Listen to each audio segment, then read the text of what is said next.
Pride, the taste of accomplishment, freedom, joy, fulfillment. We are constantly told to be proud of who we are. To stand up for what we believe and in. to explore our identity. But when we are celebrating the 6 colours of pride, what are we truly celebrating? Red.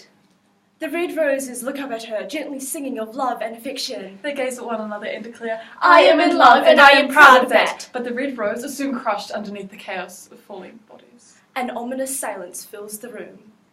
The walls are soon stained with the red of hate and fear and death, whose only crime is to be a haven for those who had nowhere else. Regardless of setting, it's the same story put on repeat. 2 girls in love, yet every action is a battle cry, a silent protest. When my hand touches hers, it's as if we're holding a gun. I am constantly on a battlefield I never asked to be on in the first place. 2 trembling hearts, 2 broken bodies. I just want to be in love. Yet from the moment you told me, someday your prince will come, my body ceased being my own. I'm instead forced to forget her sweet smell. The poetry in her veins. How soft her skin feels underneath my fingertips at 2 a.m. Because as the story unfolds, you soon learn to change pronouns in whatever you write. To awkwardly laugh aside questions of who are you taking to formal? And to keep one part of you close forever, even to yourself. Because God only remembers the red blood that spilled last time people were proud of who they were. Orange. Orange, like the prison suits they hand you as you walk to your cell. Concrete stars and slopped up squares for dinner. You are alive, but only just. 76 countries can rightfully lock you away for something you thought was love, but apparently love is exactly what you don't need. Orange surrounds you as you walk among the thieves, drug dealers, murderers, and you know that you are every bit as bad as them. You deserve your sentence, for the laws of your country are against you and have been enforced. Your very existence is illegal. And if you get lost to the system, no one will care. You have been buried underneath the clothes of orange and grey concrete of prison. You have been captured and confined to a cage without hope. Orange has become you. And orange is all you have. New Zealand is one of the first and only countries in the world where gay marriage is legal. Yet there is a difference between something being recognised by law and recognised by society. So before your chorus, we get it, you're gay! Let me point out that just because something is legal doesn't mean that it is still accepted or respected by the general society. Changing a law isn't enough to change centuries of negative traditions, beliefs and phrases. Yellow. The yellow school bus on which you were first called a faggot. Just 12 years of age, eager to start the supposed best years of your life. Instead, the 6 letters soon burned into your heart. Faggot. A symbol of every resentment and self-hate you possess. The physical pain you could endure. What were nosebleeds if not a sign that you were strong? What were twisted arms, strained ankles, if not proof you were alive? But the mental pain?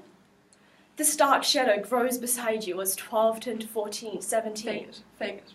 As the yell of the bus faded, you did too. The whispers ate away your confidence, your disposition, while the rest of the world responded with an indifference. Faggot. The yell of the bus was almost gone. The day you discovered 2 vertical lines down your wrist was less painful than the effort of being alive.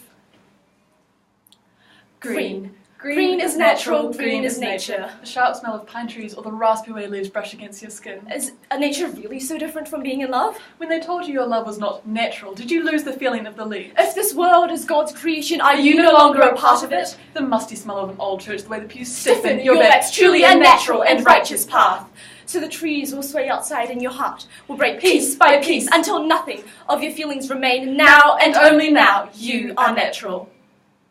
But nature never lasts. You age. Sin becomes you, and you become sin. So you'll hold her hand in yours like a prayer and hope no one sees the guilt you feel during hymns at church. Listen as they pray, love is patient, love is kind. Though the only love you could ever find is one which promised sorrow and fear. And instead you'll breathe in slowly and hold your breath and wait.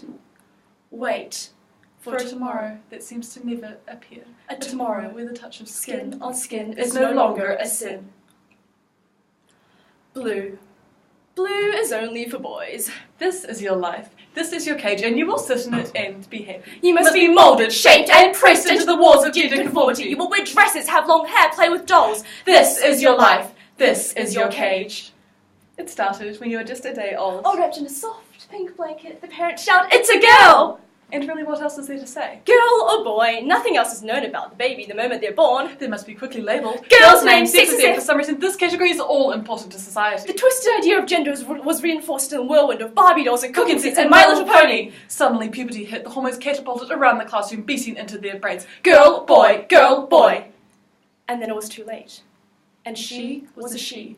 And despite her strange character, she forcibly grew to know things like makeup and nail polish and shaving and never revealing shoulders because this is what it is. 50-50 chance. This It's a girl. baby had no chance when their DNA subjected them to a lifelong battle. Or that difference that separated boy-girl childhoods when children are just children. Somehow the difference between our legs Becomes the difference in between our lives.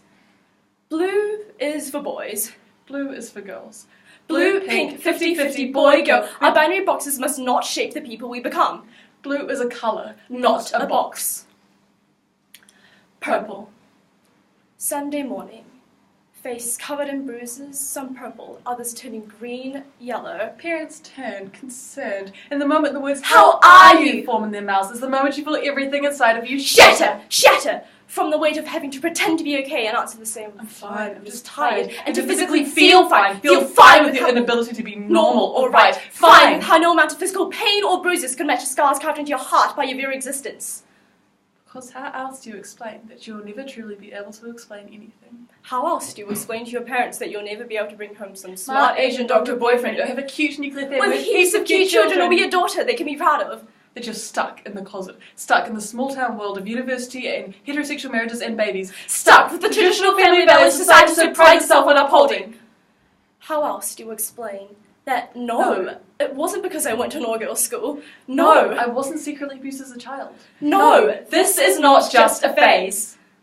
Society didn't make me who I am. Nothing made me. I made me.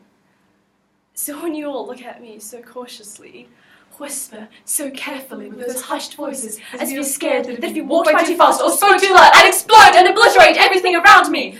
I ask you only this. How can I destroy anything else when everything inside of me has already been torn to pieces? Red, Orange, yellow, green, blue. purple. This is pride and these are our colours. But what is there truly to be proud of?